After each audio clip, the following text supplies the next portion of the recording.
ഉന്മാദം കാത്തിരിക്കുന്ന പ്രേക്ഷകരോട് എന്താണ് പറയുന്നത്?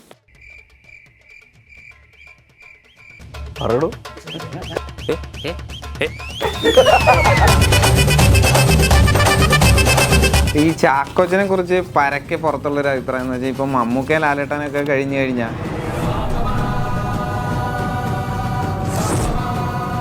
എല്ലാവരും ഇവോൾവ് ചെയ്തുകൊണ്ടിരിക്കുകയാണ്. ഇപ്പോൾ പണ്ട് ഞാനും അല്ലെങ്കിൽ ഒരു പരിധിവരെ സുധീഷ് പോലും ഒരു ചോക്ലേറ്റ് അല്ലെങ്കിൽ കോളേജ് ഇമേജിൽ തളയ്ക്കപ്പെട്ടിട്ടുള്ള ആൾക്കാരാണ്. പക്ഷെ അത്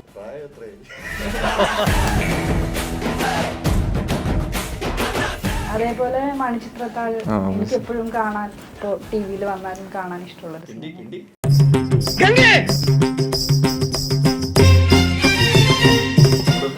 സിനിമ സംവിധാനം ചെയ്യണം, അടുത്ത കാലത്ത് എപ്പോഴെങ്കിലും സിനിമ സംവിധാനം ചെയ്യണമെന്ന് വിചാരിക്കുന്ന ആൾക്ക് ഷാഹിദ് കപൂർ സ്ക്രിപ്റ്റ് കിട്ടിയാൽ അതൊക്കെ കുറെ കേട്ടിട്ടുണ്ട്.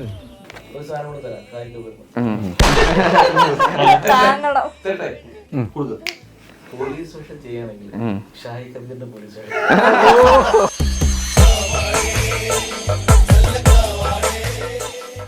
പിന്നെ ചാക്കോച്ചന്റെ പറയുകയാണെങ്കിൽ അറിയാലോ, ഞാൻ പ്രത്യേകിച്ച് പറയേണ്ട ആവശ്യമില്ല. ചാക്കോച്ചന്റെ ഒരു മാറ്റം, ഗംഭീര മാറ്റം. 2018 വന്ന സിനിമ കണ്ടില്ല, അതില് പല്ലി വീഴുന്നുള്ളത് ആ പയ്യന്റെ ദേഹം. അതെ അതെ, കണ്ടോ? ഇപ്പൊ ചെറുതായിട്ട് വരുന്നേ ഉള്ളൂ. ഇപ്പൊ ചാക്കോച്ചൻ ഇത് ഈ ഉന്മാദത്തിന്റെ ഓഡിയോ ലോഞ്ചിന് പറഞ്ഞൊരു സ്റ്റേറ്റ്മെന്റ് ഉണ്ടല്ലോ, ഈ സിനിമ ഓഡിയോ ലോഞ്ച് ചെയ്തിട്ടില്ല. സാരില്ലടാ, നീ എവിടെ പരിപാടി അവതരിപ്പിച്ചാലും ഇത് തന്നെയാണല്ലോ നിന്റെ വിധി. ഈ ഉന്മാദത്തിന്റെ ട്രെയിലർ കണ്ടിട്ടുണ്ടല്ലോ, ആദ്യം മനസ്സിൽ വന്ന സംഗതി എന്ന് വെച്ചാൽ മനസമാധാനമായിട്ട് ഇനി ഒന്ന് കുളിക്കാൻ പറ്റുമോ ഈ പല്ലിയെ പേടിച്ചിട്ടെന്നാ മതി. കാര്യം ബാത്റൂമിൽ കയറാൻ നേരത്ത് പേടി വരുവേ, അമ്മാതിരി ഒരു ട്രെയിലർ. വെൽക്കം ടു ഭൂമി. ഈ സാധാരണ ഒരു പോലീസ് സ്റ്റോറി അങ്ങനത്തെയൊക്കെ വരാൻ നേരത്ത് പല്ലി വില്ലനായിട്ട് വരുമെന്ന് ഒട്ടും എക്സ്പെക്ട് ചെയ്തില്ല. എന്താണ് ഈ പല്ലി രഹസ്യം? സിനിമ കണ്ടിട്ട് പറയാം. വില്ലനായി മാറുന്ന ഐറ്റമാണ് അത്. എനിക്ക് തോന്നിയിട്ടുള്ള സുധീഷ് പലപ്പോഴും ഇന്റർവ്യൂകൾ പറഞ്ഞു, ഗൗരി ശാസ്ത്രത്തിൽ അതിനെപ്പറ്റി ആധികാരികമായിട്ട് പറയാനായിട്ട് പറ്റുന്ന ആള് പല്ലി എന്താ പറയാ, നമ്മുടെ അദ്ദേഹത്തെ വീണ് കഴിഞ്ഞാൽ വലത്ത് വാർത്ത വീണ, ഇടത്ത് വാർത്ത വീണ, ഒരു വിശ്വാസങ്ങളുണ്ട്. ഒന്ന് നല്ലത് സംഭവിക്കും, ചീത്ത സംഭവിക്കും, അപകടം സംഭവിക്കുന്നതൊക്കെ പറയുന്നത് അത് പണ്ട് മുതലേ കേട്ട് വരുന്നൊരു കാര്യമാണ്. നമുക്കതിൽ വിശ്വാസം ഇല്ലെങ്കിൽ കൂടെ അങ്ങനെ സംഭവിച്ചു കഴിഞ്ഞാൽ നമുക്ക് ചെറിയൊരു ടെൻഷൻ വരും, അല്ലേ? പിന്നെ തീർച്ചയായും. പിന്നെ മാത്രമല്ല, ഇനി ഇത് കേട്ട് കഴിയുമ്പോ എന്തായാലും എല്ലാവർക്കും വരും. അല്ല, പല്ലി ചില സമയങ്ങളിൽ നല്ല ലക്ഷണമായിട്ടും ചില സിനിമകളിൽ പങ്കിട്ടുണ്ട്. 2018 വന്ന സിനിമ കണ്ടില്ല, അതില് പല്ലി വീഴുന്നുള്ള ദേഹത്ത്, ആ പയ്യന്റെ ദേഹത്ത്. അതെ അതെ, കണ്ടോ? ഇപ്പൊ ചെറുതായിട്ട് വരുന്നേ ഉള്ളൂ. കണ്ട് പക്ഷെ ആ പല്ലി അതില് പല്ലി വീഴുമ്പോഴാണ് ഈ പയ്യൻ റിയാക്ട് ചെയ്യുന്നത്. അവിടെ വേറൊരു പോസിറ്റീവ് സാധനം സംഭവിക്കുന്നത്. അപ്പൊ ഇതിൽ ഈ പടത്തിൽ ഉള്ളതല്ല ഞാൻ പറയുന്നത്. അപ്പൊ പല്ലിയിൽ പല കാരണങ്ങളുണ്ട്. പല്ലി എവിടെയും എപ്പോഴും വീണാം. പല്ലി മലയാള സിനിമയിലെ താരമാണ്. നമ്മുടെ സിനിമയിൽ നമ്മൾ പല്ലിയെ നെഗറ്റീവ് ആയിട്ടല്ല, പല്ലിയെ പോലും നമ്മൾ അനുഭവിച്ചിട്ടില്ല, പള്ളിയിൽ വഴികാട്ടിയാണ്. ഈ ചാക്കോച്ചൻ വീണ്ടും പോലീസ് ക്യാരക്ടറായിട്ട് വരും. ഞങ്ങളിപ്പം പുറത്ത് നിന്നപ്പോൾ ഇങ്ങനെ സംസാരിച്ചു, ചാക്കോച്ചൻ്റെ ഇപ്പൊ ഷാഹിക്കയുടെ തന്നെ പടങ്ങൾ എടുത്തു നോക്കിയാലും അല്ലെങ്കിൽ തന്നെയും ഈ പോലീസിൽ വരുന്ന ചാക്കോച്ചൻ്റെ ആ ജസ്റ്റ് ഒരു ആ ഫ്രെയിം കണ്ടു കഴിഞ്ഞാൽ അല്ലെങ്കിൽ ഒരു ഇമേജ് കണ്ടു കഴിഞ്ഞാൽ തന്നെ ഒന്നും മനസ്സിലാവും അത് ഏത് സിനിമയാണെന്ന് അർത്ഥത്തിലേക്ക് മനസ്സിലാവും. ഇപ്പം ഈ സിനിമയിലേക്ക് നോക്കുകയാണെങ്കിൽ ഒരു താടിയും കാര്യങ്ങളൊക്കെ ആയിട്ട് എന്തൊക്കെയോ മനസ്സിൽ ഒളിപ്പിക്കുന്ന ഒരു ക്യാരക്ടറായിട്ട് തോന്നി. അതിപ്പോൾ ഷാഹിദ് കബീറിൻ്റെ പല സിനിമകളിലും അങ്ങനത്തെ ഒരു സാധനം ഉണ്ടല്ലോ, ഈ ക്യാരക്ടറിൻ്റെ ഉള്ളിൽ ഒരു സാധനം കൂടെ വെച്ചോണ്ടായിരിക്കും ആ ക്യാരക്ടർ മുന്നോട്ട് പോകുക. അത് ഒരു പല വേവലാതികളും കാര്യങ്ങളൊക്കെ പല ആ ക്യാരക്ടർ ആർക്കിൽ തന്നെ ഉണ്ടാവും. വീണ്ടും ഒരു പോലീസ് ക്യാരക്ടറായിട്ട് വന്നപ്പോൾ എങ്ങനെ ഉണ്ടായിരുന്നു? ഷാഹിയുടെ മൂന്നാമത്തെ സിനിമയിലാണ് പോലീസ് കഥാപാത്രം ചെയ്തത്. അതില് നായാട്ടിലെ പ്രവീണമായിട്ടിൽ നിന്നും വ്യത്യസ്തമായിരുന്നു ഓഫീസർ ഡ്യൂട്ടിയിലെ. തീർച്ചയായും അതിൽ നിന്നും എല്ലാ അർത്ഥത്തിലും ഈ രണ്ട് കഥാപാത്രങ്ങളിൽ നിന്നും വളരെ വ്യത്യസ്തമായിട്ടുള്ള ക്യാരക്ടർ ആർട്ടും ക്യാരക്ടറൈസേഷനും ഉള്ള ഒരു കഥാപാത്രമാണ് ഇതിലെ ഷെല്ലി എന്നുള്ള കഥാപാത്രം. കഥാപാത്രം മാത്രമല്ല സിനിമയും അങ്ങനെ തന്നെയാണ്. അപ്പം ഷാഹി ഡാർക്ക് എന്നതിനപ്പുറം ഷാഹി കുറച്ചുകൂടെ ലൈറ്റ്, പക്ഷെ വിത്ത് സം ഹൊറർ എലമെന്റ്സ് എന്ന് പറഞ്ഞ ഒരു ആസ്പെക്ട് കൂടെ, ആ ഒരു ആർക്കും കൂടെ ഇത് നമുക്ക് കാണാനായിട്ട് സാധിക്കും. അപ്പം കഥാപരമായിട്ടും കഥാപാത്രപരമായിട്ടും വ്യത്യസ്തമായിട്ടുള്ള ഒരു സിനിമയായിരിക്കും മാറും. ഈ ചാക്കോച്ചനെ കുറിച്ച് പരക്കെ പുറത്തുള്ള ഒരു അഭിപ്രായം എന്ന് വെച്ചാൽ ഇപ്പൊ മമ്മൂക്കയും ലാലേട്ടനൊക്കെ കഴിഞ്ഞു കഴിഞ്ഞാൽ ഏജ് കൂടാൻ നേരത്ത് ഈ ഇച്ചിരി ടഫിലേക്ക് മാറിക്കൊണ്ടിരിക്കുന്ന ക്യാരക്ടറൊക്കെ എല്ലാ ക്യാരക്ടറും പോവും, ബാഡ് ബോയ് എന്ന അർത്ഥത്തിലേക്കുള്ള സംഗതിയുണ്ട്. എല്ലാ ക്യാരക്ടറും ചെയ്യും എന്ന അർത്ഥത്തിലേക്ക് ഇപ്പൊ മാറിക്കൊണ്ടിരിക്കുന്നുണ്ട്. എന്താണ് അതിന്റെ രഹസ്യം? ഇപ്പം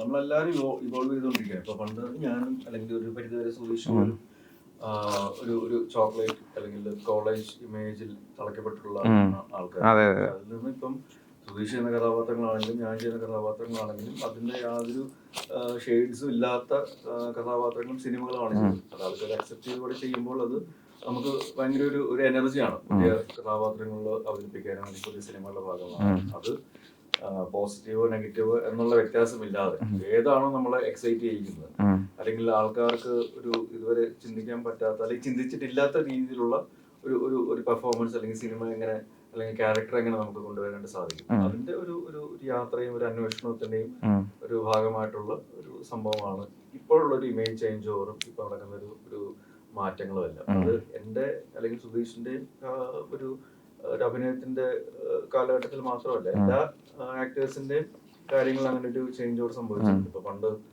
സലീം കുമാറിനെ നമ്മള് അല്ലെങ്കിൽ സുരാജിനെയൊക്കെ ഹ്യൂമറിന്റെ ആൾക്കാരായിട്ട് മാത്രമാണ് കണ്ടിട്ടുള്ളത്. പക്ഷെ ഏറ്റവും നല്ല വേറെ രീതിയിലുള്ള ഇമോഷണൽ ക്യാരക്ടേഴ്സ് ചെയ്യുന്ന കഥാപാത്രങ്ങളായിട്ട് അവർ അവതരിച്ചിട്ടുണ്ട്. അത് ഇത് കയ്യിൽ നിന്നിട്ട് പ്രേക്ഷകർ സ്വീകരിക്കുകയും ചെയ്തിട്ടുണ്ട്. അപ്പൊ അത് എല്ലാവരുടെയും ജീവിതത്തിൽ ഈ ഒരു അഭിനയ ജീവിതത്തിന്റെ യാത്രകളിൽ അങ്ങനത്തെ ഒരു എവല്യൂഷൻ എന്തായാലും സംഭവിക്കാറുണ്ട് നാച്ചുറലായിട്ട്.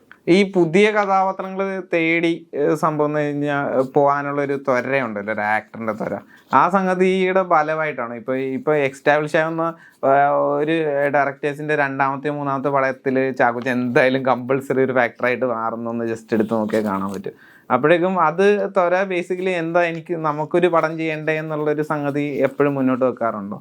അതിനുപരി ഇപ്പം 8-ാം കേസുകൾ ചെയ്യുക അല്ലെങ്കിൽ 5-ാം വരെ ചെയ്യുക എന്നൊക്കെ പറയുമ്പോൾ അത് അവരുടെ ഒന്നാമത്തെ രണ്ടാമത്തെ സിനിമയ്ക്ക് അപ്പുറം നമ്മൾ ആ ഒരു സിനിമയിൽ വിശ്വസിച്ച് ചെയ്യുന്നതാണ്, അല്ലെങ്കിൽ അവരുടെ ഒരു ടാലന്റിൽ വിശ്വസിച്ച് ചെയ്യുന്നതാണ്. ഓഫീസർ ഓൺ ഡ്യൂട്ടി വരുമ്പോൾ ജിത്തോഷഫ് എന്ന് പറഞ്ഞ പുതിയൊരു സിനിമയാണ്. അല്ലെങ്കിൽ ട്രാഫിക് എന്നുള്ള സിനിമ പറയുമ്പോൾ ഇതിനു മുമ്പ് ഏറ്റവും വലിയ പരാജയം നേരിട്ടുള്ള ഒരു സംവിധായകന്റെ ഒരു സിനിമയായിരുന്നു, രാജേഷ് പിള്ള എന്ന സിനിമയാണ്. അപ്പോൾ പുതിയ ആൾക്കാരാണെങ്കിലും പഴയ ആൾക്കാരാണെങ്കിലും എസ്റ്റാബ്ലിഷ്ഡ് ആണെങ്കിലും വിജയങ്ങൾ കൈവരിച്ചിട്ടുള്ളവരാണെങ്കിലും പരാജയങ്ങൾ നേരിട്ടുള്ള സംവിധായകരാണെങ്കിലും അതല്ല അതിൻ്റെ ഒരു ബെഞ്ച് മാർക്ക്. പരാജയങ്ങൾ എന്നുള്ളതോ പുതിയ ആൾക്കാരെന്നുള്ളതോ പഴയ ആൾക്കാരെന്നുള്ളതോ ഒന്നുമല്ല. കഥ, അവരുടെ ടാലന്റിലുള്ള ഒരു വിശ്വാസം, ഇതൊക്കെ തന്നെയാണ്. ഈ ഒരു റൈറ്റർ എന്ന നിലയിൽ ഇപ്പം മുമ്പ് ഒരു ഇന്റർവ്യൂവിൽ പറഞ്ഞു ഓഫീസർ ഓൺ ഡ്യൂട്ടിയിൽ ബേസിക്കലി എക്സ്റ്റാബ്ലിഷ് സീൻ ഉണ്ടല്ലോ. ഇപ്പോൾ ചാക്കോച്ചൻ്റെ ക്യാരക്ടർ സ്റ്റേഷനിലേക്ക് കയറി വരുന്നു. അപ്പോൾ അങ്ങനത്തെ ഒരു സീൻ എഴുതുന്നതിന് മുമ്പ് ആക്സസ്ഫുൾ ആയിട്ടുള്ള ഒരു ആക്ടറിനെ വിളിച്ച് ചോദിക്കുക, എനിക്ക് ഇങ്ങനത്തെ ഒരു സീൻ എൻ്റെ മനസ്സിലുണ്ട്, അത് എക്സിക്യൂട്ട് ചെയ്യട്ടെ എന്ന് ചോദിക്കുന്ന ഒരു സംഗതി ഉണ്ടല്ലോ. അങ്ങനത്തെ ഒരു ഫ്രീഡം ബേസിക്കലി ഈ ക്യാരക്ടർ ആർക്കുണ്ടാക്കുന്നതിലും കാര്യങ്ങൾക്കൊക്കെ ഒരുപാട് യൂസ്ഫുൾ ആകുന്നുണ്ടോ? തീർച്ചയായിട്ടും. ഇപ്പൊ ഞാൻ അത് എനിക്ക് ചാക്കോച്ചനെ കുറിച്ചുള്ള എന്റെ ബോധ്യത്തിന്റെ പ്രശ്നമായിരുന്നു ഞാൻ ആ ചോദ്യം.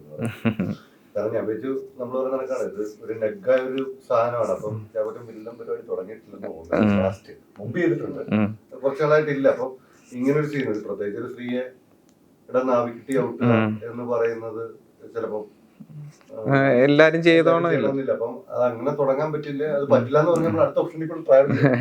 അപ്പൊ ഞാൻ അങ്ങനെയാണ് എനിക്ക് ഭയങ്കര സീരിയസ് ആയിട്ടുള്ള കാര്യം വരുമ്പോൾ ഞാൻ വിളിച്ചു ചോദിക്കും, സീനുണ്ട് അല്ലേ, അതങ്ങനെ അത് നമുക്കൊരു കംഫർട്ടാണ്. അപ്പം ഇതേപോലെ ക്യാരക്ടേഴ്സിന്റെ മനസ്സിൽ ആക്ടറിന്റെ മനസ്സിൽ കണ്ടുകൊണ്ട് തന്നെയാണോ എല്ലാ കഥകളും? തീർച്ചയായും. ഇപ്പൊ നമ്മളൊരു ആശയം പറഞ്ഞു കഴിഞ്ഞാൽ ഒരാള് കമ്മിറ്റ് ചെയ്ത് കഴിയുമ്പോൾ പിന്നെ നമുക്കറിയാം. ഇപ്പൊ ഞാൻ കുറെ നാളായി ഞങ്ങളുടെ അടുത്ത് വർക്ക് ചെയ്യുന്നുണ്ട്, നമുക്ക് ഇമോഷണലി കണക്ട് ആവും, അല്ലാതെ അങ്ങനെ വർക്ക് ആവുന്നുള്ള ജഡ്ജ്മെന്റ് ഒക്കെ നമുക്കുണ്ടാവും. റോന്ത് സിനിമയിൽ പറയുന്നുണ്ടല്ലോ, ഒരു പോലീസ് ആണെങ്കിൽ ആദ്യം വേണ്ടത് ഒബ്സർവേഷൻ ആണ്. അപ്പൊ അങ്ങനെ ഒരു പോലീസുകാരനായിരുന്നു? ഏറെക്കുറെ. പക്ഷെ എങ്ങനെയാണ് ഇത്രയും പോലീസ് കഥാപാത്രങ്ങൾ ഉണ്ടാകുക? ബേസിക്കലി ചുറ്റുപാട് അതായ ഉണ്ടായിരുന്നു.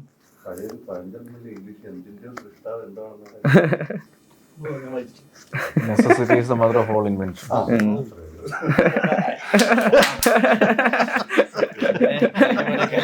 മറ്റേ സിനിമയില് സലീം പപ്പ ഓ എവിടെയാണ് കമ്പയർ ചെയ്തത്?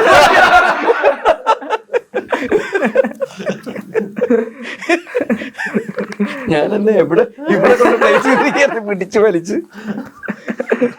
ഈ പോലീസ് കഥാപാത്രങ്ങള് അല്ലെങ്കിൽ സിനിമകൾ ചെയ്യാൻ നേരത്തെ ഉണ്ടാകുന്ന ഒരു കോൺഫിഡൻസ് ഉണ്ടല്ലോ. നമുക്കറിയാം മുമ്പ് ഈ പറഞ്ഞ പോലെ പല ആർട്ടിസ്റ്റുകളും പറഞ്ഞിട്ടുണ്ട് പോലീസ് യൂണിഫോം ഇട്ട് കഴിയാൻ നേരത്ത് സംഭവം വെച്ചാൽ എവിടെ നിന്നില്ലാത്തൊരു സാധനം മനസ്സിലേക്ക് ഇങ്ങനെ കയറും. പിന്നെ ഞാനൊരു സുരേഷ് ഗോപി മൂഡ് പരിപാടിയാണ് പിടിച്ചിരിക്കുന്നത്. പക്ഷെ ഇപ്പം നേരെ മറിച്ച് ഭയങ്കര റിയലിസ്റ്റിക് ആയിട്ട് നമ്മൾ കവലയിൽ നിൽക്കാൻ നേരത്ത് കാണുന്ന ഒരു പോലീസ് ഓഫീസർ, ഇല്ലെങ്കിൽ സ്റ്റേഷനിൽ എന്തെങ്കിലും ട്രിപ്പിൾസ് വെച്ചതിൻ്റെ പേരിൽ പൊക്കാൻ നേരത്ത് കാണുന്ന പോലീസ് ഓഫീസർ, അങ്ങനത്തെ സാഹചര്യത്തിൽ ഭയങ്കര റിലേറ്റബിൾ ആയിട്ടുള്ള പോലീസ് കഥാപാത്രങ്ങളെയാണ് നിങ്ങളുടെ ഫിലിമിലൂടെയൊക്കെ കണ്ടുകൊണ്ടിരിക്കുന്നത് പല ക്യാരക്ടേഴ്സിലും. അപ്പം ബേസിക്കലി അതിൻ്റെ അകത്ത് തന്നെ കൊമേഴ്ഷ്യലൈസ് ചെയ്യാൻ ഈ ഓഫീസർ ഓൺ ഡ്യൂട്ടിയിൽ ഭയങ്കര സക്സസ്ഫുൾ ആയിട്ടുള്ള അങ്ങനത്തെ ചിത്രങ്ങളും വരുന്നുണ്ട്. അപ്പം അതിൻ്റെ ഒരു ചേരുവ എന്താണ് എപ്പോഴും?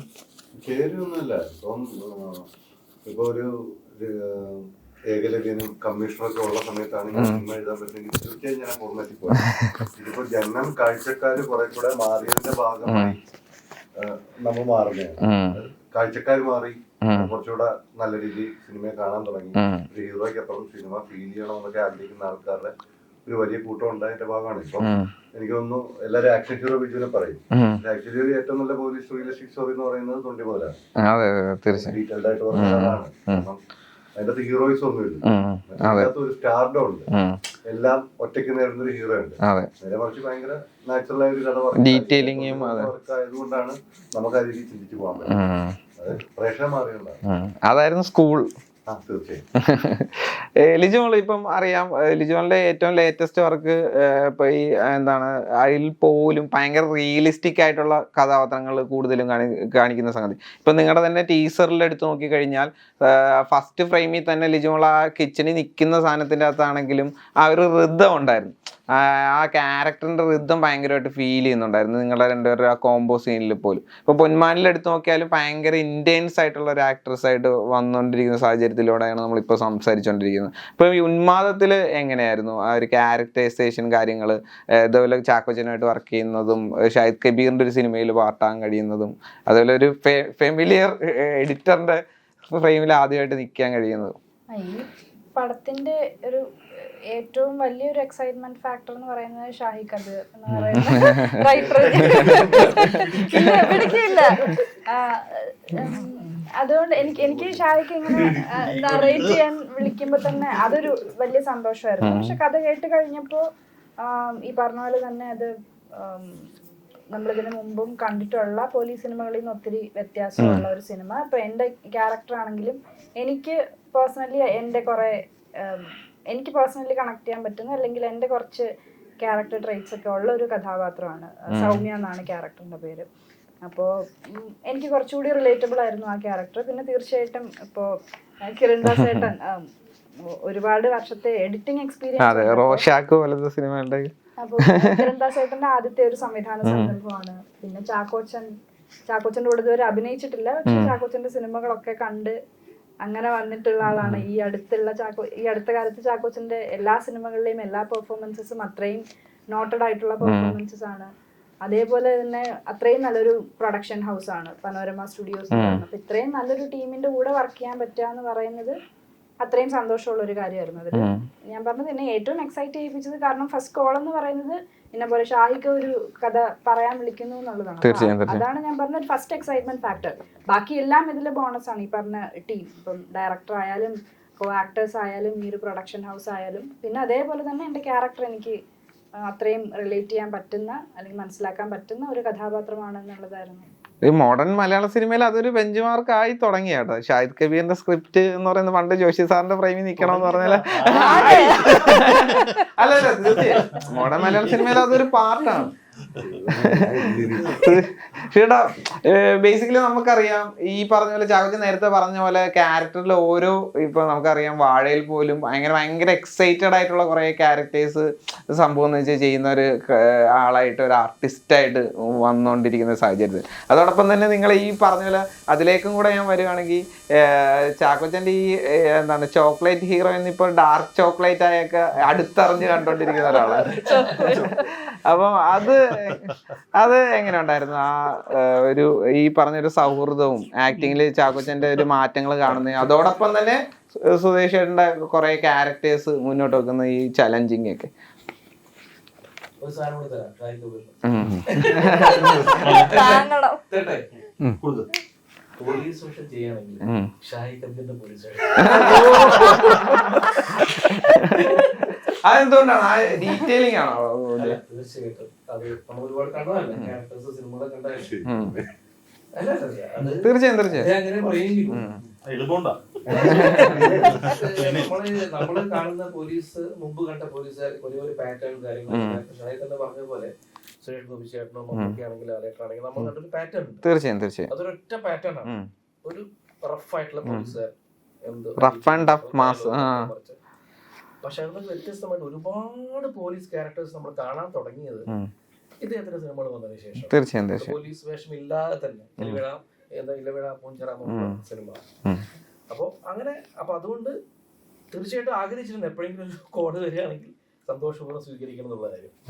അപ്പൊ അങ്ങനെ ഒരു ഈ പോലീസുകാരനും അതേപോലെ തന്നെ ഒരു വേറൊരു എലമെന്റ് ഉണ്ട്, ഒരു വേറെ ക്യാരക്ടർ ഉണ്ട് ഈ പോലീസുകാരൻ. അപ്പൊ അങ്ങനെയാണ് ഇതിന്റെ ഒരു കാര്യം പറയുകയാണെങ്കിൽ. പിന്നെ ചാക്കോച്ചന്റെ കാര്യം പറയുകയാണെങ്കിൽ അറിയാലോ, ഞാൻ പ്രത്യേകിച്ച് പറയേണ്ട ആവശ്യമില്ല. ചാക്കോച്ചന്റെ ഒരു മാറ്റം ഗംഭീര ഇതിനകത്ത് ഭയങ്കര രസമുള്ള സീൻ ഉണ്ടായിരുന്നു. പ്രായം എത്രയായി? അതെ അല്ലേ? അതായത് കുറെ സിനിമകളിൽ ചാക്കോച്ചൻ സുഹൃത്തായിട്ടാണ്, സപ്പോർട്ടാണ് കാര്യങ്ങൾ. ഇപ്പൊ ചെയ്യുന്ന അധികം പടങ്ങൾ ചെയ്തിട്ടില്ല, കൂടെ ചെയ്യുന്ന പടങ്ങളൊക്കെ ഒരു ഓപ്പോസിറ്റ് പരിപാടികളാണ്. ഒരു ബന്ധവുമില്ലാത്ത ഒരാളായിട്ട് സംസാരിക്കുന്ന പോലെയാണ് പലപ്പോഴും ചാക്കോച്ചനായിട്ടുള്ള സീൻസ്.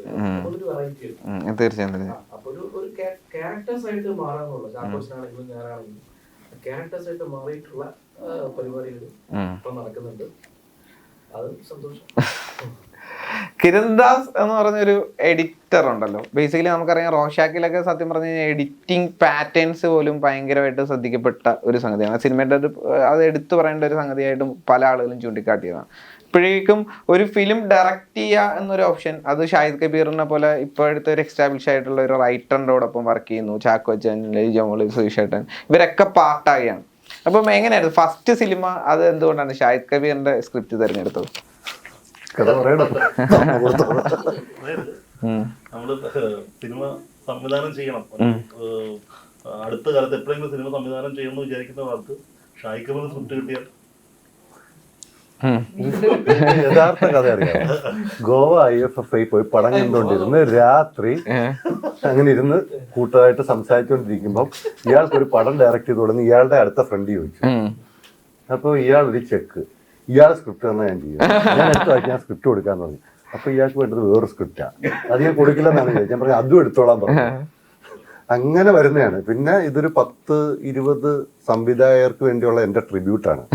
ഞങ്ങളെല്ലാം ഷൂട്ട് ചെയ്തുകൊണ്ട് വരുമ്പം പുച്ഛത്തോടു കൂടി അവിടെ ഇരിക്കുന്നുണ്ട്.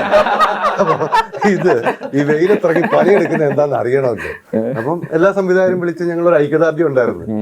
അല്ല അങ്ങനത്തെ ഒരു എഡിറ്ററാണ്. ആ ഷോട്ടില്ല ഈ ഷോട്ടില്ല, ഇതെന്താ ഈ വെയിലത്ത് കിടന്ന് എന്തൊക്കെ സിറ്റുവേഷനിലാണ്. ഞാൻ മാത്രമല്ല എല്ലാരും 18 ഡിഗ്രി AC റൂമിൽ നിന്ന് എഡിറ്റ് ചെയ്തോണ്ടിരുന്ന ആളാണ്. ഒരു 35 ഡിഗ്രി 36 ഡിഗ്രിയിലൊക്കെ പാലക്കാട് നിന്ന് ഷൂട്ട് ചെയ്ത് കണ്ടപ്പോ മനസ്സിലൊരു അപ്പൊ ഞങ്ങള് ഇതുപോലെ ഒരുമിച്ച് ഇരുന്ന് ഞങ്ങളൊരു സൗഹൃദ കൂട്ടായ്മയ്ക്ക് ഒരു 3-4 പേര് പറയുന്നുണ്ട് നിങ്ങൾക്കിത് താൻ പടം ചെയ്തോ, എനിക്ക് ചെയ്തുകൂടെ? അപ്പൊ എന്ന് പറഞ്ഞു കഴിഞ്ഞാൽ നമുക്ക് ഓൾമോസ്റ്റ്. അപ്പൊ ഞാൻ പറഞ്ഞു ഞാനൊന്ന് എഡിറ്റിലൊന്ന് ചെയ്യട്ടെ എന്നിട്ട് സംവിധാനത്തിലേക്ക് കിടക്കാം. ഇപ്പൊ എനിക്ക് പടമുണ്ട് ചെയ്യാനായിട്ട്. അപ്പൊ ഞാൻ ഈ വർഷം ചെയ്യാനിരുന്ന കുറച്ച് 1-2 വലിയ പ്രോജക്റ്റുകൾ മാറി. അപ്പൊ എനിക്കൊരു ഗ്യാപ്പുണ്ട്.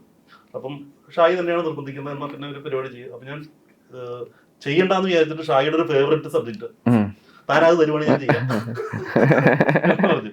ഷാഹി ഒന്ന് ബാത്റൂം പോയിട്ട് തിരിച്ചു വന്നിട്ട് ബാത്റൂമിൽ നിന്ന് പുള്ളി എന്താ ആലോചിച്ചത് എനിക്കറിയില്ല, തിരിച്ചു വന്നിട്ടുണ്ട് എന്ന് പറഞ്ഞു. ഞാനത് തരാം, എന്താ ചെയ്യും. അങ്ങനെ ഞാൻ പെട്ടു. പിറ്റേ ദിവസം അതാണ് ഈ കഥ. അതാണ് കഥ. അല്ല അതല്ലേ ഈ കഥ. എന്റെ പിറ്റേ ദിവസം കാലത്ത് എന്റെ ബാഗിനും ഒക്കെ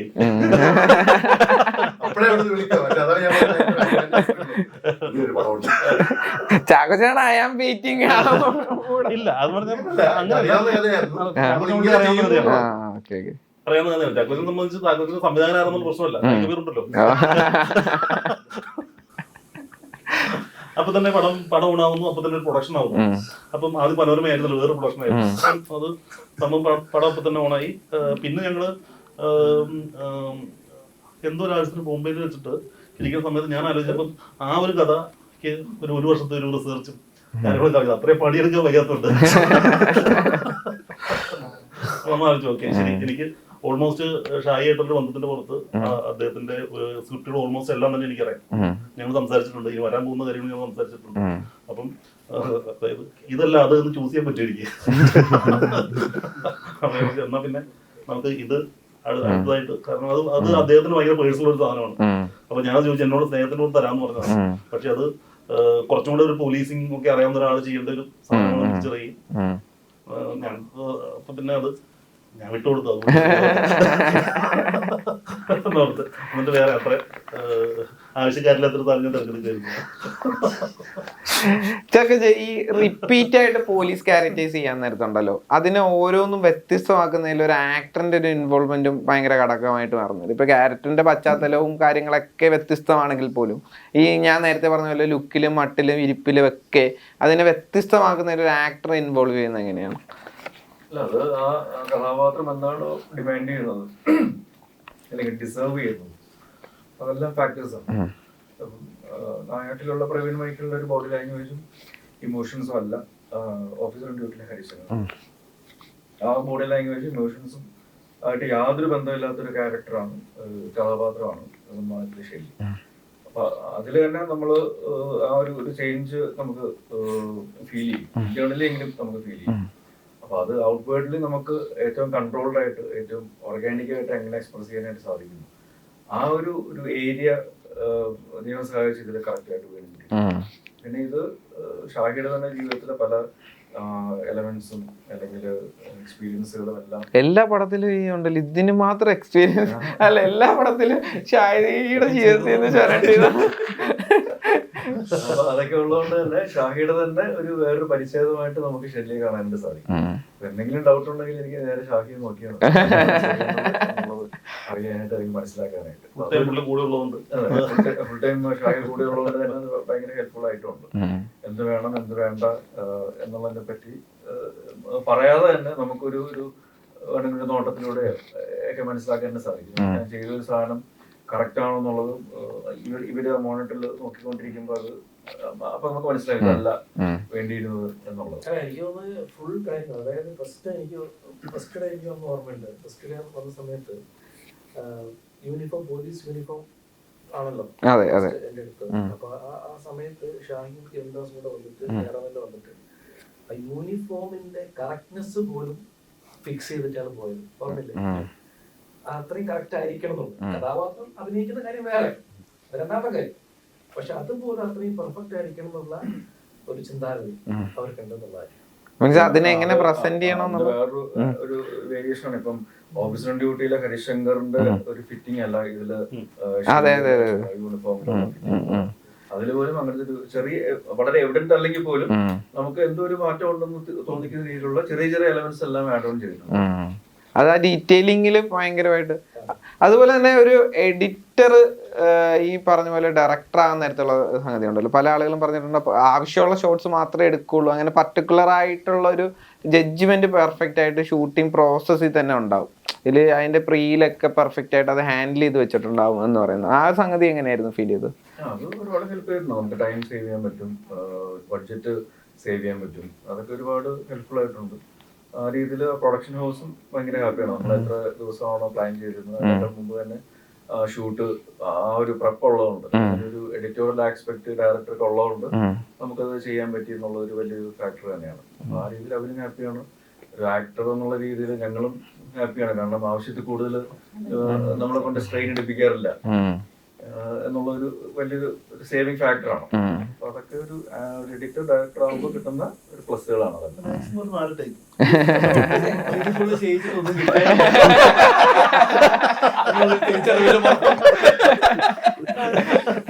ഇവിടെ കൊണ്ട് ഈ ക്യാരക്ടർ ആർക്കിൽ ഈ പറഞ്ഞ പോലെ ഭയങ്കര വേവിങ് വരുന്ന ക്യാരക്ടറാണല്ലോ ഈ ഷാഹിദ് കബീർ എന്ന് പറഞ്ഞ റൈറ്ററിന്റെ പലപ്പോഴും മുന്നോട്ട് വെക്കുന്നത്. അപ്പൊ ഈ ബ്രീഫിങ് എങ്ങനെയായിരിക്കും? ബ്രീഫിംഗ് പ്രോസസ്സ് ഒരു നമ്മളിലേക്ക് ക്യാരക്ടറിനെ എങ്ങനെയായിരിക്കും ബ്രീഫ് ചെയ്ത് തരിക? ആ പ്രോസസ്സ് നിങ്ങൾ ക്യാരക്ടറായി മാറാൻ വേണ്ടി ഇപ്പൊ ആർട്ടിസ്റ്റുകളും പറയുന്നുണ്ട് ഒരാഴ്ചയൊക്കെ എടുക്കും ഒന്ന് സെറ്റായി അതിലേക്ക് ലാൻഡായി വന്നത് എന്ന് പറയുന്നത് കേട്ടിട്ടുണ്ട്. അപ്പോഴേക്കും ആ ഒരു പ്രോസസ്സ് എങ്ങനെയായിരുന്നു ഒരു ആക്ടർ കഥാപാത്രത്തിലേക്ക് മാറുന്ന ഒരു പ്രോസസ്സില്? അത് ഡിപ്പെൻസ്. ഇപ്പൊ എനിക്ക് ഇപ്പൊ കഥ എന്താണെന്നോ നമുക്കൊരു ഐഡിയ ഉണ്ട്. സ്ക്രിപ്റ്റ് നമുക്ക് തരുമ്പോൾ ഡയലോഗുകൾ വരുമ്പോൾ നമുക്ക് എന്താണെന്നുള്ളത് നമുക്ക് പറയാൻ ചെയ്യാൻ പോകുന്ന എന്താണെന്നൊരു ഐഡിയ ഉണ്ടാവും. പക്ഷെ അതിനപ്പുറം നമ്മൾ ആ ലൊക്കേഷനിൽ വരിക, ഒരു മേക്കപ്പിലും ഒരു കോസ്റ്റ്യൂമിലും നമ്മുടെ കൂടെ അഭിനയിക്കുന്നവരും ആ ഒരു ആംബിയൻസും എല്ലാം അതിനെ ഹെൽപ്പ് ചെയ്യാറുണ്ട്. ആ ഒരു പ്രോസസ്സിലാണ് ഞാൻ വിശ്വസിക്കുന്നത്. ലിജോയും ആ ഒരു രീതിയിൽ തന്നെയാണ് അതിനെ കാണുകയും ചെയ്തിട്ടുള്ളത്. അപ്പൊ നമ്മളൊരു ഓൾമോസ്റ്റ് ഒരു ക്ലീൻ സ്ലേറ്റ് ആയിരിക്കും എന്താണ് എഴുതേണ്ടതെന്നുള്ളത് നമുക്കറിയാം. പക്ഷെ അത് ഏത് രീതിയിൽ എഴുതണം എന്നുള്ളത് നമ്മൾ ചിലപ്പോൾ ആ ഒരു ലൊക്കേഷനിൽ വരുമ്പോഴായിരിക്കും നമ്മളത് ചെയ്യുക. ചെയ്ത് നമ്മൾ ചിലപ്പം ഒന്ന് രണ്ട് രീതികൾ ചെയ്ത് നോക്കുമായിരിക്കും. ഇത്ര മതി അല്ലെങ്കിൽ ഇത്രയും കുറച്ചും കൂടെ വേണം എന്ന് പറയുന്ന ഓപ്പൺ ആയിട്ടുള്ള ഡിസ്കഷൻസ് ഉണ്ടാവാറുണ്ട്, ഇംപ്രവൈസേഷൻസ് ഉണ്ടാവാറുണ്ട്. ചിലത് നമ്മൾ എടുത്ത് വീണ്ടും മാറ്റി എടുക്കുകയൊക്കെ ചെയ്തിട്ടുണ്ടാവും. അതെല്ലാം ഒരു ട്രയൽ ആൻഡ് എറർ പ്രോസസ് എന്തായാലും സംഭവിക്കാറുണ്ട്. ഇവർക്കൊരു ജഡ്ജ്മെന്റ് ഉണ്ടാവും അതില്. വരുമ്പോ തന്നെ നമ്മള് ഇന്ന ഡയലോഗ് മാത്രമേ പറയാൻ പാടുള്ളൂ അല്ലെങ്കിൽ ഇന്ന രീതിയിൽ മാത്രമേ പെർഫോം ചെയ്യാൻ പാടുള്ളൂ. അതിനപ്പുറം ആ സമയത്ത് ഇങ്ങനെ മാറ്റി ചെയ്യുന്നതായിരിക്കും അല്ലെങ്കിൽ മാറ്റി പറയുന്നതായിരിക്കും കുറച്ചുകൂടെ നല്ലത് എന്നുള്ളൊരു തിരിച്ചറിവ് ഉണ്ടാകുന്നതിന്റെ അടിസ്ഥാനത്തിലുള്ള മാറ്റങ്ങളും ഇംപ്രവൈസേഷൻസ് ഒക്കെ അത് സിനിമയുടെ ഷൂട്ടിംഗ് കഴിഞ്ഞിട്ട് ആ പ്രോസസ്സ് സംഭവിച്ചുകൊണ്ടിരിക്കുന്നു. ഡബിങ്ങിന്റെ സമയത്ത് എല്ലാം നമ്മൾ ചില മോഡുലേഷൻസ് പോലും മാറ്റി പറയേണ്ടി വന്നിട്ടുണ്ട്, ചെയ്യിച്ചിട്ടുണ്ട്. ആ രീതിയിലുള്ള കാര്യങ്ങളൊക്കെ സംഭവിച്ചിട്ടുണ്ട്. ഈ സുധീഷ് ചേട്ടൻ അതിൻ്റെ അകത്ത് ആഡപ്പ് കൊടുക്കാൻ വേണ്ടി എന്ന് പറയുന്നത് മുമ്പ് ഈ പറഞ്ഞ പ്രോമിറ്റ് ഒക്കെ വെച്ചോണ്ട് അഭിനയിക്കുന്ന ഒരു കാലഘട്ടത്തില് മീൻസ് ജസ്റ്റ് ഡയലോഗ്സ് പറഞ്ഞു കൊടുക്കുന്ന അങ്ങനത്തെ ഞാൻ അങ്ങനെ ഒരു എക്സ്പീരിയൻസ് വളരെ കുറവായിരുന്നു. പ്രോംപ്റ്റിംഗ് ചെയ്തിട്ട് കാരണം അതൊരു സ്കൂളിലല്ല വന്നത്. നമ്മൾ ഡയലോഗ് പഠിച്ചിട്ട് തന്നെ ചെയ്യേണ്ട ഒരു സ്കൂളിൽ തന്നെ വന്നത്. അപ്പൊ അതുകൊണ്ട് അങ്ങനെ ഒരു പ്രോംപ്റ്റിംഗ് എക്സ്പീരിയൻസ് ഉണ്ടായിരുന്നില്ല. പിന്നെ ഈ പറഞ്ഞ ക്യാരക്ടേഴ്സ് എന്ന് പറയുമ്പോൾ ഇപ്പൊ നമ്മുടെ ഒറിജിനൽ ക്യാരക്ടറായിട്ട് സിമിലാരിറ്റി ഉള്ള ക്യാരക്ടേഴ്സിലേക്ക് നമുക്ക് പെട്ടെന്ന് വീഴാൻ പറ്റും. പക്ഷെ അതല്ല വേറൊരു ടൈപ്പ് ക്യാരക്ടർ ആണെങ്കിൽ നമ്മൾ ചിലപ്പോൾ സമയം വരാൻ വേണ്ടി. അതാണ് നിങ്ങൾ നേരത്തെ പറഞ്ഞത് 1 വീക്കോ ഞാൻ പറഞ്ഞ സംഭവം ഉണ്ടല്ലോ. ആ കഥാപാത്രത്തിൽ നമ്മൾ എത്തിച്ചേരാൻ ചിലപ്പോൾ നമ്മുടെ ഇപ്പോൾ ഡയറക്ടറുടെ അല്ലെങ്കിൽ ഒരു സ്ക്രിപ്റ്റ് റൈറ്ററോ സഹായത്തോടുകൂടി വേണം നമ്മൾ അതിലേക്ക് കയറി വരാൻ വേണ്ടി. പിന്നെ നമ്മൾ ഈ വേറെ രീതി ആൾക്കാർ പറയുന്ന രീതി എന്താ വെച്ച് കഴിഞ്ഞാൽ ഒരു സ്ക്രിപ്റ്റ് കിട്ടിക്കഴിഞ്ഞാൽ അത് നമ്മുടെ രീതിയിലേക്ക് നമ്മൾ മാറ്റിയിട്ട് നമുക്ക് ഡയലോഗ് പറയാനുള്ള ഒരു സാധനം പറയാറുണ്ടല്ലോ. പക്ഷെ അത് നമ്മൾ ശ്രദ്ധിക്കേണ്ട കാര്യം എന്ന് വെച്ച് കഴിഞ്ഞാൽ ആ സ്ക്രിപ്റ്റ് റൈറ്റർ എഴുതുന്നതിന്റെ ആ വാക്കുകൾക്ക് ഭയങ്കര മൂല്യമാണ്. ആ വാക്കുകൾ എങ്ങനെയാണ് അദ്ദേഹം ആലോചിച്ച് എഴുതിയെന്നുള്ളത് നമ്മൾ ആലോചിച്ച് മനസ്സിലാക്കിയിട്ട് നമ്മൾ ആ രീതിയിൽ റെൻഡർ ചെയ്യാൻ പറ്റിയാൽ അതായിരിക്കും ഏറ്റവും നല്ലത്. കാരണം മറ്റേ നമുക്ക് നമ്മുടെ സൗകര്യം എങ്ങനെ വേണമെങ്കിൽ പറയാം ആ ഡയലോഗ്. പക്ഷെ അതിനേക്കാൾ ഉപരിയായിട്ട് ആ റൈറ്റർ എന്താണെങ്കിൽ ആലോചിച്ച് എഴുതുന്ന സാധനം ചില വാക്കുകളുടെ അപ്പുറത്ത് വരുന്ന കാര്യങ്ങളൊക്കെ തന്നെ അദ്ദേഹത്തിന്റെ ഒരു ശരിക്കും പറഞ്ഞാൽ അദ്ദേഹം പറയുന്നത് കേൾക്കുന്നതായിരിക്കും നന്നാവുക. ആ സ്ക്രിപ്റ്റ് അദ്ദേഹം വായിച്ചു തരുമല്ലോ. അപ്പൊ അത് നമ്മൾ കേട്ടിട്ട് ആ ഒരു മോഡുലേഷൻ നമ്മൾ പെട്ടെന്ന് ക്യാച്ച് ചെയ്തിട്ട് ആ രീതിയിൽ തന്നെ ആ ഡയലോഗ് എവിടെയൊക്കെ വേണം എന്നുള്ളത് പറഞ്ഞു കഴിഞ്ഞാൽ ഒരു കഥാപാത്രമായി മാറാൻ പറ്റും. മനസ്സിലാക്കാൻ പറ്റും. ഇപ്പൊ അതുപോലെ തന്നെ ഒരു പ്ലേ ക്രിയേറ്റ് ചെയ്യുന്നുണ്ടല്ലോ. ഇപ്പൊ ചാക്കോച്ചനുമായിട്ടുള്ള പറഞ്ഞ നമ്മുടെ ഈ കിച്ചണിലെ സീനിലൊക്കെ ആണെങ്കിൽ തന്നെയും ഒരു പ്ലേ ആയിട്ടായിരിക്കും അത് ഷൂട്ട് ചെയ്യുക. അപ്പൊ ആ പ്രോസസ് എങ്ങനെ ഉണ്ടായിരുന്നു? ഇപ്പൊ ഇപ്പോഴത്തെ സിനിമയിൽ സത്യം പറഞ്ഞാൽ അത് ഭയങ്കരമായിട്ട് നാച്ചുറലി ഓർഗാനിക് ആയിട്ട് ക്രിയേറ്റ് ചെയ്യുന്ന രീതിയിലായിരിക്കുമല്ലോ അത് ചെയ്യുക. ലിജോയുടെ പല ഫിലിമിലും ബേസിക്കലി ആ ഒരു ഈ പറഞ്ഞ പോലെ ഇന്റൻസിറ്റി വരുന്നതെന്ന് പറയുന്നത് ഈ പറഞ്ഞ ഒരു പ്ലേയിൽ നിന്നുള്ള ഒരു ഔട്ട്കമായിട്ട് പലപ്പോഴും തോന്നുന്നുണ്ട്. അതുകൊണ്ടാണ് അങ്ങനെ ചോദിച്ചത്. അല്ല, അത് നമ്മൾ ആ ഒരു സീൻ വായിക്കുമ്പോൾ നമുക്കറിയാം അതെങ്ങനെ ആയിരിക്കും എന്നുള്ള ഒരു ഏകദേശ ധാരണ നമുക്കുണ്ടാവും. അതേപോലെ നമ്മൾ സ്പോട്ടിൽ വന്ന് അവിടെ നിൽക്കുന്ന സമയത്ത് ഡയറക്ടർ ആയിക്കോട്ടെ അല്ലെങ്കിൽ റൈറ്റർ ആയിക്കോട്ടെ വന്ന് അവരെങ്ങനെയാണ് അതിനെ കൺസീവ് ചെയ്തിരിക്കുന്നത് അല്ലെങ്കിൽ അവരത് എങ്ങനെയാണ് മനസ്സിൽ കണ്ടിരിക്കുന്നത് എന്നുള്ളത് നമ്മളുടെ അടുത്ത് പറഞ്ഞു തരാറുണ്ട്. അപ്പൊ അതനുസരിച്ച് പെർഫോം ചെയ്യാൻ ശ്രമിക്കാറാണുള്ളത്. പിന്നെ ഈ പറഞ്ഞ പോലെ അതെങ്ങനെ വരും എന്ന് നമുക്ക് അപ്പോഴും പ്രെഡിക്റ്റ് ചെയ്യാൻ പറ്റും. ഇതിങ്ങനെ വേണം, ഇതിങ്ങനെ ആയാൽ നന്നായിരുന്നു എന്ന് അവർ പറഞ്ഞു തരും. പക്ഷെ അത് ആ നമ്മൾ പെർഫോം ചെയ്യുന്ന മൊമെന്റിൽ നമ്മൾ വന്ന് റിയലൈസ് ചെയ്യുള്ളൂ അത് എങ്ങനെ ആയിരിക്കും വരുന്നത് എന്നുള്ളത്, ആ ഒരു ഫ്ലോ. അതിന് ഈ പറയുന്ന കോ ആക്ടർ ആയിക്കോട്ടെ, നമ്മുടെ കൂടെ ബാക്കി പെർഫോം ചെയ്യുന്ന ബാക്കി ആക്ടേഴ്സ്, അവരുടെ പെർഫോമൻസ് അത് ഒത്തിരി ഹെൽപ്ഫുൾ ആയിരിക്കും. ആ ഒരു അറ്റ്മോസ്ഫിയർ ക്രിയേറ്റ് ചെയ്യുന്ന ഒരു ഇതാണ്, അല്ലാണ്ട് അങ്ങനെ അത് പ്ലാൻ ചെയ്തെന്നല്ല. പക്ഷെ തീർച്ചയായിട്ടും ആ ഒരു സമയത്ത് അത് എങ്ങനെ ആയിരിക്കണം എന്നുള്ളതിലൊരു ക്ലാരിറ്റി റൈറ്ററുടെ ഭാഗത്തു നിന്നായാലും അല്ലെങ്കിൽ ഡയറക്ടറിന്റെ ഭാഗത്തു നിന്നായാലും ഉണ്ടാവാറുണ്ട്. ഇപ്പൊ ഈ റീസെന്റ് മമ്മൂക്കാക്ക് നാഷണൽ അവാർഡ് കിട്ടിയപ്പോ ചാക്കോച്ചൻ്റെ ഇതേപോലെ പറയുന്നൊക്കെ ഉണ്ടായിരുന്നു. അതുപോലെ നമുക്കറിയാം ഇപ്പൊ ചാക്കോച്ചന്റെ അടക്കമുള്ള സിനിമകൾ, ഇവിടുത്തെ യൂത്ത് താരങ്ങൾ പല ആളുകളും സംഭവം എന്ന് വെച്ച് കഴിഞ്ഞാൽ ഭയങ്കര പെർഫോം ചെയ്ത് ഭയങ്കര, നമുക്കറിയാം പ്രേക്ഷകർ പോലും ഒറ്റുനോക്കുന്ന പല ചിത്രങ്ങൾ കാണും. അപ്പൊ അതിന് ഭയങ്കരമായിട്ട് ഈ തിയേറ്ററിലാണെങ്കിൽ സക്സസ്ഫുൾ ആവുന്നുണ്ട്, റിവ്യൂ ഭയങ്കരമായിട്ട് കിട്ടുന്നുണ്ട്, അങ്ങനത്തെ സാഹചര്യം വരുന്നുണ്ട്. ആ സമയത്ത് തന്നെ മമ്മൂക്കാട് ഒരു സിനിമ എപ്പോഴും ഒരു സാധനമായിട്ട് ചലഞ്ചിങ് ആയിട്ട് അപ്പുറത്ത് ഒരു സാഹചര്യത്തിൽ വരുന്നുണ്ട്. ഭയങ്കര ഹെൽത്തി ആയിട്ടാണ് അതിനെ ഞാൻ കാണുന്നത്. അപ്പോഴേക്ക് അത് സത്യം പറഞ്ഞ് നിങ്ങൾക്ക് അടക്കമുള്ള ആർട്ടിസ്റ്റുകൾക്ക്, യൂത്തിന് ഭയങ്കര മോട്ടിവേഷൻ ആയിട്ടുള്ള ഒരു സാധനമായിട്ട് എപ്പോഴും മമ്മൂട്ടി ക്യാരക്ടേഴ്സിൽ, മമ്മൂട്ടി ചിത്രങ്ങൾ എപ്പോഴും നിൽക്കുന്നുണ്ടല്ലോ. അതിനെ ചാക്കോച്ചൻ എങ്ങനെയാണ് നോക്കി കാണുന്നത്? ഇത് ഭയങ്കര ഇൻസ്പയറിംഗ് ആയിട്ടുള്ള കാര്യമാണ്. കാരണം നമ്മള് ചിലപ്പോൾ ഇത്ര മതി എന്ന് നമ്മൾ വിചാരിക്കുന്ന സ്ഥലത്തായിരിക്കും അതിൽ നിന്നാണ് തുടങ്ങേണ്ടത് എന്നുള്ള ഒരു തിരിച്ചറിവുണ്ടാവില്ല. മനസ്സിലായില്ലേ? നമ്മള് കറക്റ്റ് പരിപാടി, ഇതാണ് നമ്മുടെ പീക്ക് പരിപാടി ചെയ്യുന്ന വിചാരിച്ചിരിക്കുന്ന സമയത്തായിരിക്കും ഇവിടെ നിന്നാണല്ലേ നമ്മൾ തുടങ്ങേണ്ടത് എന്നുള്ള രീതിയിലുള്ള അങ്ങനത്തെ ഒരു ഫയർ എപ്പോഴും കാത്തു സൂക്ഷിക്കുന്ന ഒരു ആക്ടറാണ്. അത് നമുക്ക് എല്ലാവർക്കും ഒരു ഇൻസ്പിറേഷൻ ആണ്. ഈ പറയുന്ന പോലെ പുതിയ പുതിയ കഥാപാത്രങ്ങളും സിനിമകളും ഡയറിങ് ആയിട്ടുള്ള തോട്ടുകളൊക്കെ ഉള്ള ടാലന്റുകളുമായിട്ട് അസോസിയേറ്റ് ചെയ്യാനായിട്ടുള്ള, അല്ലെങ്കിൽ റിസ്ക് എടുക്കാനായിട്ടുള്ള ഒരു ധൈര്യമൊക്കെ തരുന്നത് അങ്ങനത്തെ സിനിമകളും അങ്ങനത്തെ ആക്ടേഴ്സും ലെജൻസും ആണ്. അതിപ്പം ലാലേട്ടനാണെങ്കിലും മമ്മൂക്കയാണെങ്കിലും ആരാണെങ്കിലും ആ രീതിയിൽ നമ്മൾ ഇൻസ്പയർ ചെയ്യാറുണ്ട്.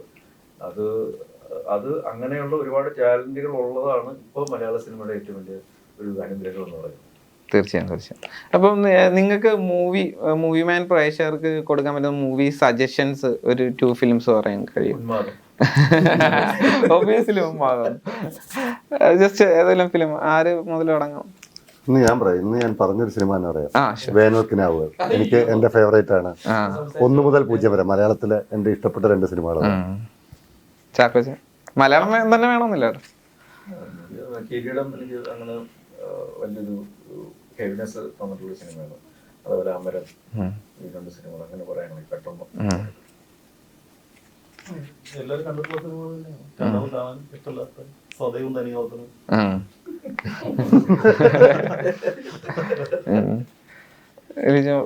എനിക്ക് ആരണ്യകം എനിക്ക് ഒത്തിരി ഇഷ്ടം. ആരണ്യകം എന്ന് പറഞ്ഞ മൂവിയുണ്ട്.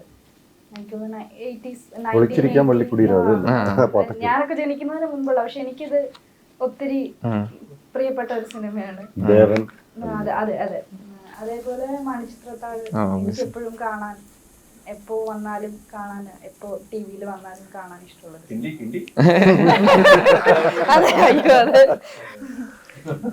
ഒരുപാട് സിനിമകളുണ്ട് ഈ പറഞ്ഞ പോലെ കിരീടം ഒക്കെ ഉണ്ട്, പഠിച്ചതാണ്. ദശരഥം എനിക്ക് ഇഷ്ടപ്പെട്ടു. ഓക്കെ. ഇപ്പൊ ചാക്കോച്ചൻ ഈ ഉന്മാദത്തിന്റെ ഓഡിയോ ലോഞ്ചിന് പറഞ്ഞൊരു സ്റ്റേറ്റ്മെന്റ് ഉണ്ടല്ലോ, ഈ സിനിമ വീണ്ടും ഓഡിയോ ലോഞ്ച് ട്രെയിലർ ലോഞ്ചിന് പറഞ്ഞൊരു സ്റ്റേറ്റ്മെന്റ് ഉണ്ടല്ലോ, ഈ സിനിമ വീണ്ടും പ്രേക്ഷകർ കാണണമെന്ന് ആഗ്രഹിക്കുക എന്നതാണ് ഞാൻ പ്രാർത്ഥിക്കുന്ന ഇപ്പോഴത്തെ ഒരു കാര്യമാണ്. അപ്പോഴേക്കും ഫസ്റ്റ് വാച്ചിൽ അത്രയും പ്രേക്ഷകർക്ക് കൊടുക്കാൻ വെച്ചിരിക്കുന്നത് എന്താണ്? ഇതില് നമ്മൾ ഈ പ്രൊമോഷൻസ് കുറെ ചെയ്യുന്നുണ്ട്. അപ്പൊ അതില് കഴിഞ്ഞ ഒരു പ്രൊമോഷന്റെ ഒരു ആള് ചോദിച്ചൊരു കാര്യം, ഇതില് ഷെല്ലി ഒരു ബുക്ക് എടുക്കുന്നുണ്ട്, ഭാർഗവി നിലയത്തിൽ. അപ്പൊ അത് എന്തെങ്കിലും ഇയാളുടെ ഒരു ക്യാരക്ടറുമായിട്ട് എന്തെങ്കിലും ബന്ധമുള്ളതാണോ? അപ്പം ശരിക്കും പറഞ്ഞാൽ അത് ഞാൻ ട്രെയിലറിൽ ഞാൻ ശ്രദ്ധിച്ചിട്ടില്ല. ഞാൻ ട്രെയിലറിൽ തന്നെയാണോ സിനിമ കണ്ടോ എന്നുള്ള എനിക്ക് ഡൗട്ടായി. അപ്പൊ എനിക്ക് തന്നെ ഇത് 2ാമതോ 3ാമതോ കണ്ടാലാണ് അങ്ങനത്തെ ചില കാര്യങ്ങൾ ഡീകോഡ് ചെയ്യാൻ പറ്റും.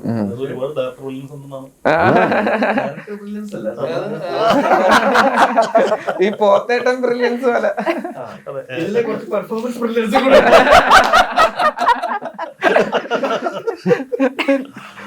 ബ്രില്യൻസിന്റെ ആസ്പെക്ട് അല്ല ഞാൻ പറഞ്ഞത്, പക്ഷെ നമ്മൾ അങ്ങനെ ഫോഴ്സ് അല്ലാത്ത രീതിയിലുള്ള വളരെ നാച്ചുറൽ ആയിട്ട് ഓർഗാനിക് ആയിട്ട് ചെയ്യുന്ന പല കാര്യങ്ങള് ചിലപ്പോൾ ആദ്യ കാഴ്ചയിൽ നമുക്ക് ചിലപ്പോൾ അത് കിട്ടിയില്ലായിരിക്കും, അത് അല്ലെങ്കിൽ കാണത്തില്ലായിരിക്കും. അത് രണ്ടാമത്തെ മൂന്നാമത്തെ കാഴ്ചയിലായിരിക്കും ചിലപ്പോൾ അത് നമുക്ക് മനസ്സിലാക്കാൻ സാധിക്കും, അല്ലെങ്കിൽ കണ്ടുപിടിക്കാൻ സാധിക്കുന്നുള്ളൂ.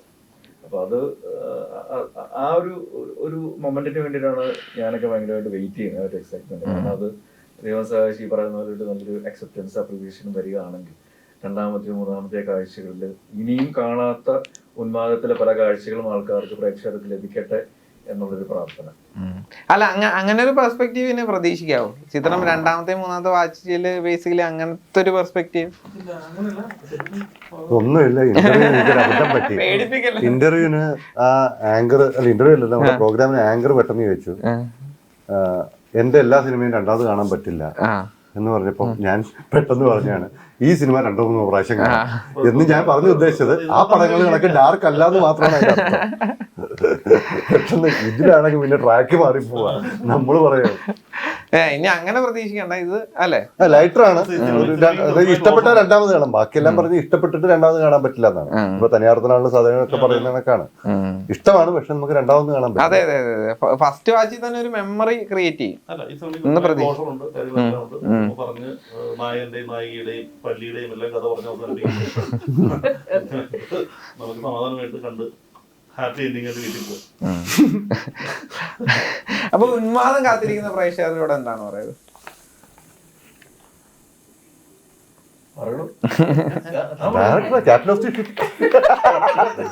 അത് കാണരുത്. തിയേറ്ററിൽ വരിക, ആരും നിരാശപ്പെടുത്തില്ലാന്ന് വിചാരിക്കുന്നു. നല്ലതാണെങ്കിലും ചീത്തമായിട്ടുള്ള അഭിപ്രായം അറിയിക്കുക, പൂർണ്ണമായും സ്വീകരിക്കുന്നതാണ്.